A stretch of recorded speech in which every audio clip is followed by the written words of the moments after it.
Water signs, tignan po natin kung ano ang mensahe para sa'yo ngayong araw. Keep in mind po na ito ay general reading lamang, so hindi po lahat ay makaka-relate, so be open-minded. Sa mga hindi pa po nakasubscribe dito sa ating channel, please subscribe na po kayo and palike na din po ng ating video. At sa mga nais naman pong mag-avail ng ating private readings, Lucky Stones and Amulet, makikita nyo po yung link sa description box below. Tarot Intentions by Aliana Reyes. Tignan po natin kung ano ang mensahe para sa'yo ngayong araw. Mayroon tayo ditong triggers, disharmony, triggers, and conflict. So, mag-ingat po kayo kasi yan, pwedeng pagkagising nyo pa lang may away na sa bahay, may nagsisigawan na.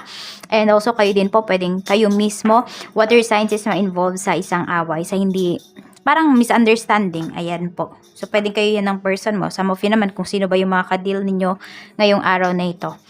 So, pwedeng may mga moody dito. So, ayan, mag-ingat lang po kayo kasi baka mamaya may mga masabi kayo na masasakit na salita at pagsisihan ninyo. Yan. Yung alam mo yun talaga yung nararamdaman mo. Kaya lang, pag humupa na yung emosyon mo, marirealize mo, ay, pala hindi ko sinabi yon. Meron tayo ditong third eye clarity. Yan. Kaya lang kasi, actually, parang mas okay din na masabi mo talaga yung nararamdaman mo. Kaya lang kasi, ayun nga, nagsisisi naman yung iba sa inyo, magsisisi. Pero kung makakapagbigay naman po yan ng clarity or ng kalinawan dito sa relationship mo towards that person, towards sa isang tao na yan, is mas okay na rin na mangyari to. Kasi yung iba po sa inyo, meron dito confrontation talaga na mangyayari. So, could be i-confront niyo yung person niyo. Mapapaamin niyo siya ngayong araw na ito. So, pwede rin naman na ito po ay hindi naman love life. Pwedeng family members yan. Ayan. So, kung merong ginagawa sa'yo yung family members mo na hindi maganda, so aamin yan sa'yo. Yan. Kunwari, nangungupit ng pera. Or basta nagiging dishonest yung person na yan sa'yo. Ayan po, aamin naman siya. So, tignan natin ano po yung blessings. Spirit guide, blessings po na pwedeng ma-receive. Meron tayo ditong a blessing to heal relationship. So, tama nga. Yung sagutan nyo na to ngayon, magdudulot yan sa inyo ng mas malinaw na posisyon towards dito sa isang relasyon. Malalaman nyo, ano ba talaga? Mahal ka ba ng tao na yon? Nire-respeto ka ba ng tao na yan? Malalaman nyo yan ngayong araw. Check natin. Or ano ba talaga yung nararamdaman niya sa'yo? Ano ba yung tingin niya sa'yo? We have all is well. Everything is happening exactly as it's supposed to. With hidden blessings, you will soon understand. Okay. So, yung iba naman, di ba, may mag-aaway nga dito or merong magkakasagutan. Ngayon, hindi pa lalabas yung totoong, sabihin natin, yung totoong nararamdaman ng tao na yon or ano ba yung naiisip niya, ganyan. Medyo pigil pa rin yung energy dito or pigil pa rin yung mga sinasabi niya sa'yo. Pero, parang umpisa na to. Okay? Yung chaos na to is umpisa to para mas maging maayos yung relationship mo towards that person. So, ayan, binabless po kayo ni Dimitri. Hindi, kumakain na naman siya. So, tingnan po natin ano pa yung mensahe. Ayan po, kailangan daw talagang mangyari ito. Sabi ni Universe. Okay, so kahit pala maghinay-hinay kayo dito, yun nga, minsan, 'di ba? Napapansin nyo ba? Wala naman kayong sinasabing masama. Pero, naiipit pa rin kayo sa isang sitwasyon, water sign. So, pwedeng ganun yung mangyari sa inyo ngayong araw na ito. At yung lucky color nyo po is violet or purple. Tignan natin. Yes, makiklear po talaga yung mind niyo or yung mga taong involved dito sa situation ninyo. Tignan natin kung ano pa yung mensahe, spirit guide, pagdating po sa trabaho. So, pagdating sa trabaho, we have 10 of Swords. So, ito po ay about sa kontrata ninyo. Meron ba kayo hinihintay na kontrata? Yung iba po sa inyo, it's either, ayan na, paparating na yung contract ninyo. Meron din po dito, is pwedeng patapos na siya. Yan. Yung iba patapos na, pero pwedeng ma-extend pa. Nasa sa inyo na po ito kung i-extend nyo pa ba yung inyong kontrata. Meron tayong, ayun, mukhang yung iba sa inyo, hindi nyo na-extend to. Kasi na-stress na talaga kayo. Gusto nyo na umuwi, gusto nyo na magpahinga. Ayan po. Meron din na lumalabas kasi na energy dito. Talagang nai-stress na kayo. Naapektuhan na po yung inyong mental health. So, meron, pwedeng magre-resign na. So, hindi ito end of contract kung hindi. Magre-resign na po yung iba sa inyo.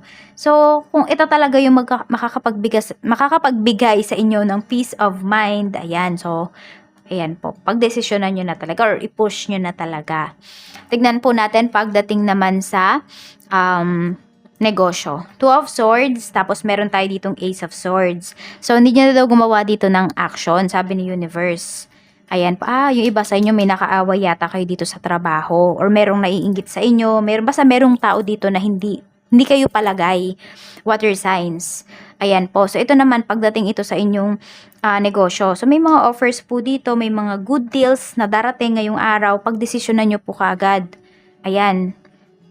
Kasi pwedeng pag pinalagpas ninyo, mag-regret pa kayo. Sayang yung kita.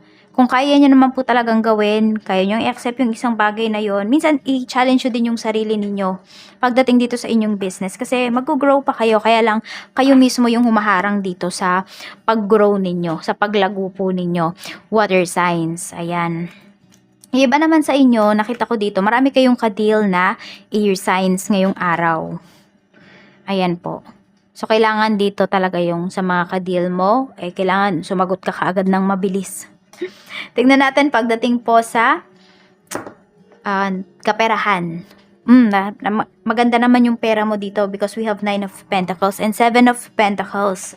Ayan po. So, nakita ko dito, okay yung finances ninyo, water signs.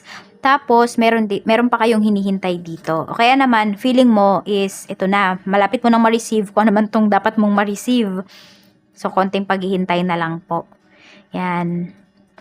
Basta, could be some of you every month, meron kayong hinihintay dito na sustento, meron kayong hinihintay na pera. Yung iba, dahil po ito sa inyong mga investments.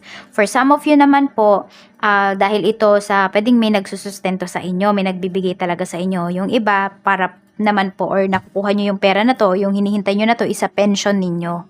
So, yan, iba-iba kayo. Kasi madami namang nanonood po dito sa ating channel. So, iba-ibang energy yan. Pero yan, marami sa inyo dyan po yung hinihintay ninyo, or yan yung hinihintay ninyo. Tignan natin kung ano pa yung mensahe. Pagdating naman sa love life, we have 8 of, this is 6 of 1. So, yan, nakikita nyo, parang walang progress ba yung relationship. Tapos, ito yun, no, yung person mo, kung nasa malayo yung person mo, nasa LDR relationship kayo, nakikita mo dito na pwedeng, feeling mo hindi proud sa'yo yung person mo. Feeling mo parang wala siyang care. Yun yung nararamdaman mo ngayong araw na ito. Ayan, no, pag nagkagalit yung iba sa inyo, pwedeng hindi kayo suyuin. Yun yung nakikita ko dito. So, tignan pa natin kung ano pa yung mensahe. Spirit guide, mensahe pa po natin. For water signs. Ayan, water signs. Okay, meron tayo ditong healing heart. Ayan o, sabi, healing from heartbreak, freedom from toxic relationship. So, di ba meron tayong a blessing to heal a relationship dito? And sabi ko nga, makiklear dito kung ano ba talaga yung position mo sa puso or sa person mo mismo. Ayan po, malalaman nyo dito sa actions ng person ninyo. Huwag kayong maniniwala sa sinasabi lang niya. Mas tignan nyo po yung ginagawa ng person mo. Kasi ganito, sinasabi niya, mahal ka niya. Pero hindi naman niya pinaparamdam sa'yo. 'Di ba? Iba naman yung actions niya. Doon kayo sa actions niya maniwala. Yun po yung pagbasihan ninyo. Ayan. Ibig sabihin yan, kapag ganyan, binibigyan na kayo ng mixed signals ng person mo. Nagdadalawang isip na yan sa inyo. Kaya mas pakamahalin ninyo yung inyong sarili. So, we have healing heart, sabi nga, healing from heartbreak, freedom from toxic relationship. So, yun, freedom from toxic relationship. So, siguro, nafe-feel nyo na talaga yung person nyo toxic. Pero, hindi nyo iniiwan kasi mahal nga ninyo. Pero, ayan o, pinapakita niya sa inyo lahat ng toxic traits niya. So, we have number 10, number 9, 2, 1, 9, 7, and 6. Yan po yung mga lucky numbers nyo ngayong araw. At sabi ko nga po, ayan, we have pala number 28 din. Tapos, lucky color ninyo is purple or violet ngayong araw. So, yan lang po. Maraming salamat. Mag-ingat po kayo always. More blessings to come and enjoy the rest of your day.